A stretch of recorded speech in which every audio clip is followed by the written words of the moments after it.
Good morning, it's Erica from Time to Shrink. Hey, happy Wednesday. It's hump day, y'all.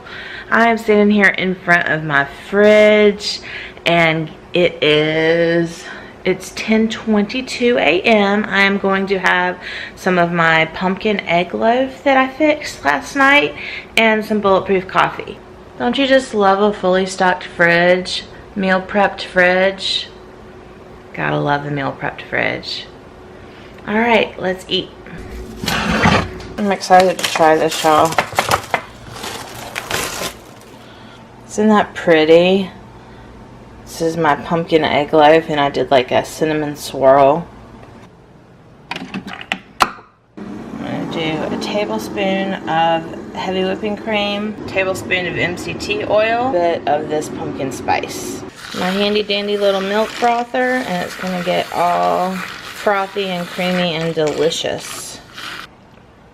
Egg loaf this morning, pumpkin version. Gonna try it. It's good.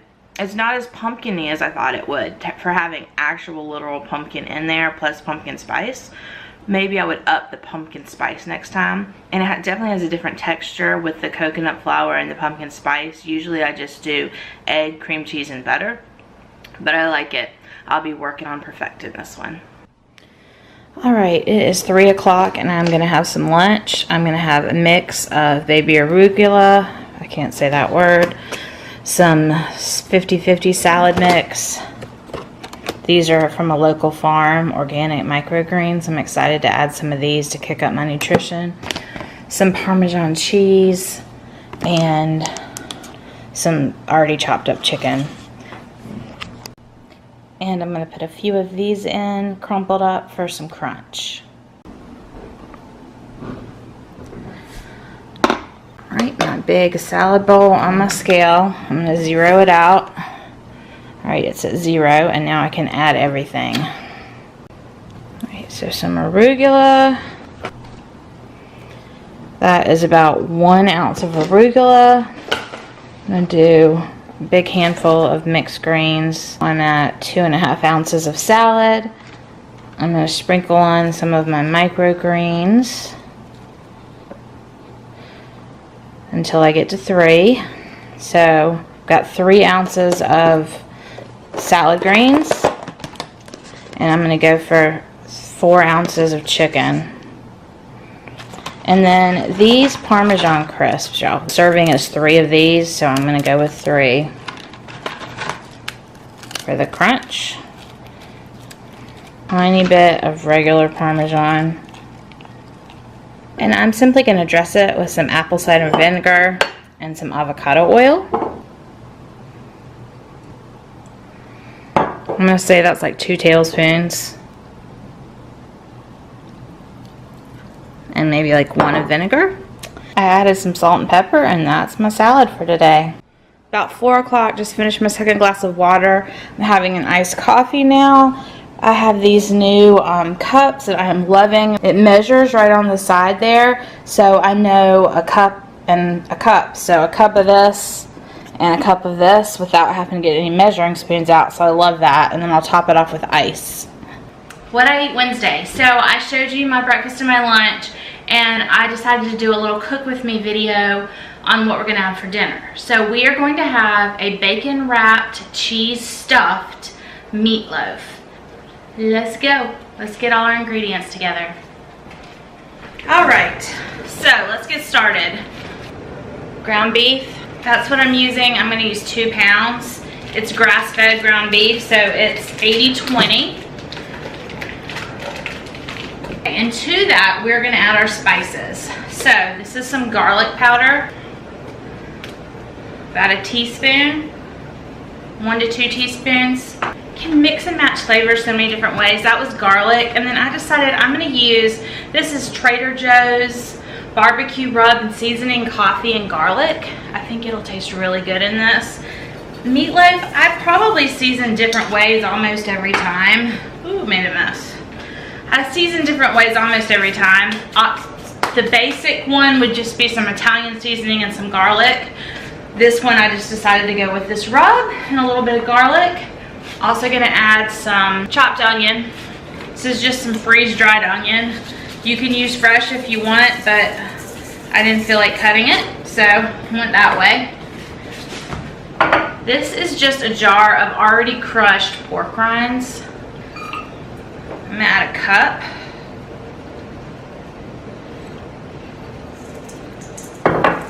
Actually, added half of that, and then we'll see if we need the rest of the cup. So I set half to the side. And then normally I would add an egg right now, but I just realized we're out of eggs. So we're gonna see how it forms without it. I think this one it'll probably be fine. So this is heavy whipping cream. Just gonna add a couple of tablespoons of that. There's hardly any left in my can there. And then you're just gonna have to get in there with your hands and get it all incorporated. You want something that's got some good moisture to it, but it has enough breadcrumbs to help hold it together. Usually the breadcrumb egg combo, I used a little bit extra of the heavy cream this time because I didn't have the egg, just to give it some extra moisture to. You can use any meatloaf recipe that you find. Just take the breadcrumbs out and use pork rinds in place. Or you could use a combination of pork rinds and Parmesan cheese. Basically, you're just looking for that dry mixture to add in with the moisture to help hold it all together. And you want to get it really well incorporated. You don't want to overwork it because it can get a little tough. So I've got mine done. This is what it looks like. Just a big, looks like a big meatball. Okay, you're gonna need one sheet pan. We're gonna go ahead and form our meatloaf. One sheet pan and parchment paper. Again, I need to go to the store, I guess. I'm out of parchment paper. So I am just gonna use some aluminum foil. You need something that you can form your meatloaf onto because we are going to do one that's gonna be wrapped up or rolled up after we add it. So what you're gonna do is you're gonna plop your meat right down in the middle. So you plop your meat down there, and then you are just gonna use your hands and work your meat until it's spread out evenly across this whole sheet. So just take your time and work it out. You just want a nice big even rectangle. And you want it to be pretty flat because you want to be able to get lots of layers when we roll up the stuffing. Now, what I normally would do here is lay out on top of this a layer of spinach, but my spinach order that I ordered from the grocery store didn't come in.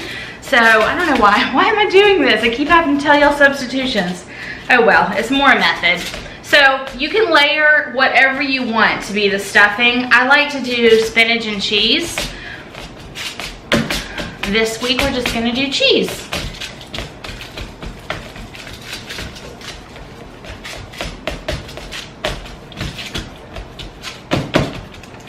Okay, so here's what it looks like spread across the whole sheet. All right, you're gonna open your cheese again, whatever kind you want. I am using Gouda. This is what I'm using.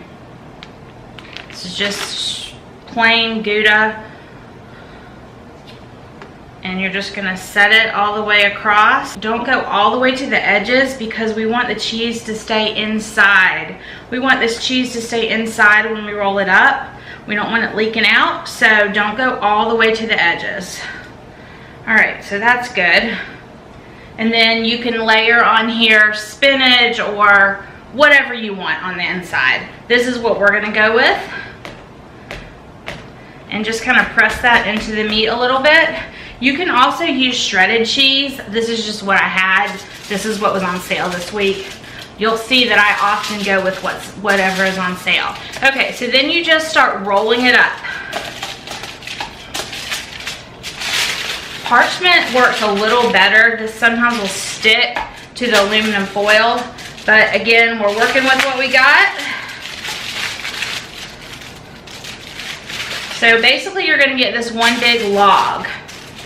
So then I turn my log sideways along my foil and then form the ends to cover that cheese. There we go.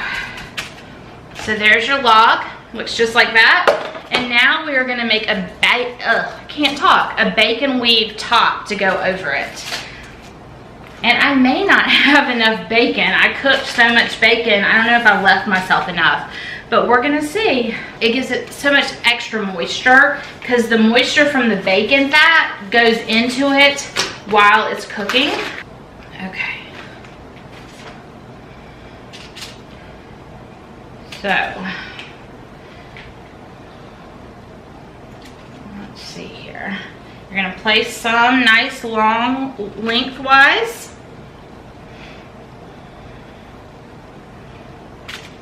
And kind of press it into the side and it'll stay for you.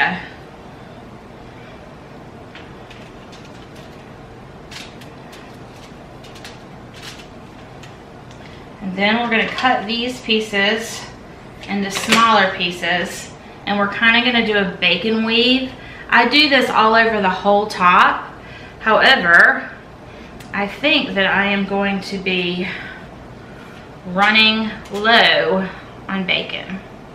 So we may only be able to do half so that I can show you what it looks like. We'll see.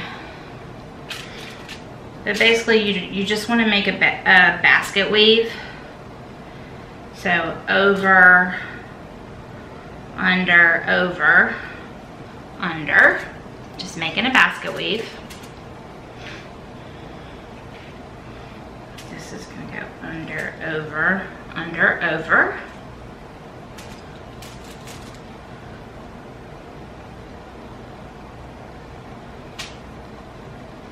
There we go. I may have enough. Okay. All right. And you just keep alternating like that until you get all the way across. And if you have plenty of bacon, you don't want to leave any gaps. You want to almost overlap because you know bacon will shrink up. So you really don't want to leave gaps, but I am trying to stretch mine because I'm afraid it's not going to cover. So I'm kind of breaking that rule a little bit. But if you scrunch it really close, then you're going to get your best result as far as how pretty it looks. It'll taste just as good regardless of how you do it, but it'll be prettier if you keep your bacon weave tight. Okay. Then the ends you're just going to tuck. Let's see. The ends you just want to tuck under. And then I'll show you this side. This is what it should look like. You shouldn't really see any meat. I ran out of bacon, so you can see meat on this side, but we'll pretend. And then you just want to tuck it all up underneath there so everything's nice and covered. Then we are going to paint it with a barbecue sauce. You would use a sugar-free barbecue sauce, or you could use a sugar-free ketchup and just paint it with ketchup. That's what we're gonna do next. Oh, y'all, I just wish we had one more piece of bacon. Oh, well. And by the way, I did not use those extra breadcrumbs. I decided I didn't need them, so I used half a cup of breadcrumbs. I'm gonna set that to the side and we're gonna make our barbecue sauce. You want some reduced, you can just use any kind of sugar-free barbecue sauce. Don't have any, so I'm kind of gonna make a topping. This is no sugar added tomato ketchup. I'm gonna use about, where are we on here? About half a cup, maybe three-fourths of a cup. A little bit of Worcestershire. A little bit of apple cider vinegar. And I'm going to use the same seasonings that I used in my meatloaf, so some garlic and then some of this coffee barbecue rub. And I'm I'm not going to even add salt and pepper because there's plenty in here. And then you're going to stir it all together, you know, give it a taste and decide if you think it needs more or less of anything.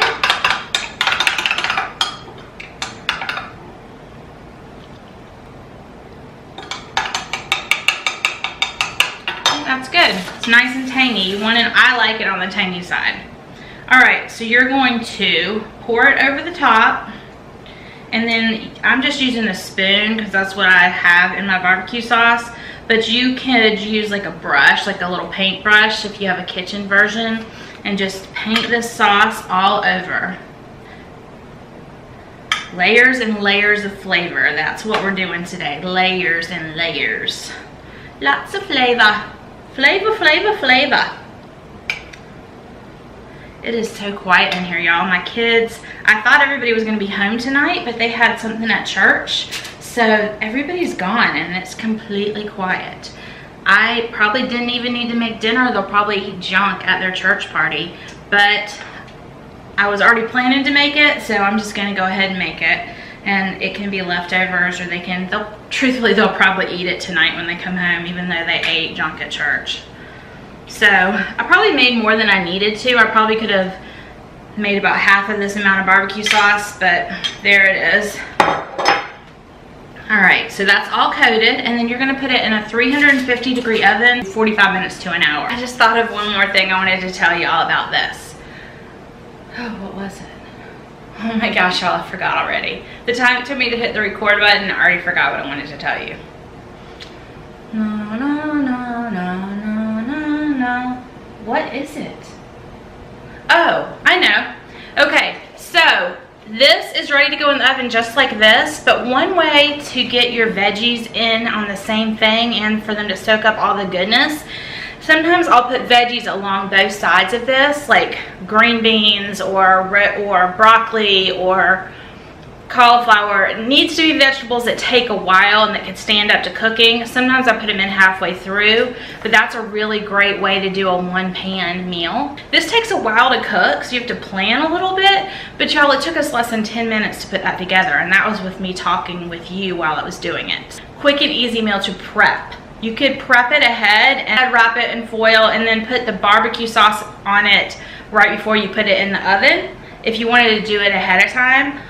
But as long as you put it in the oven in enough time, there's not a whole lot of actual manual labor to this one. Hey y'all, it's been about 45 minutes. So we're gonna check this. It's looking really good, and now I want the bacon to crisp up on top. So I'm gonna hit this up to about 425 and probably go another 10 minutes. All right, we've let it sit, tinted with some foil. I just took the foil off and cut into it. So it's looking really, really yummy. I didn't let it sit quite long enough, so the cheese is real gooey and everywhere, but that's actually probably not a bad thing. So this is what it looks like. This is the inside. See how the way we wrapped it, there's like layers of cheese. Instead of just in the middle, there's layers, which is awesome. And then here is an end piece, so it kind of shows you what the bacon wrap looks like. So super yummy, excited to go bite into this. Thanks for watching what I eat on a Wednesday. I enjoy making these. It helps keep me accountable. I hope you got some ideas or thoughts. If you have any thoughts for me or ideas, write them down below. I'd love to interact with you one-on-one, and I can do that via comments, so I really enjoy that. If you are new to my channel, I have a few new subscribers over this last week. Welcome, welcome. I am loving this YouTube community, and I'm pretty new to it, but I'm just really, really loving it. So thanks for coming, thanks for stopping by. If you haven't subscribed, I'd love to have you subscribe and ring that bell so you get notifications. I post multiple times a week, and I'm still kind of figuring out what my schedule is, but I do post multiple times a week. So stick with me. Good night, y'all.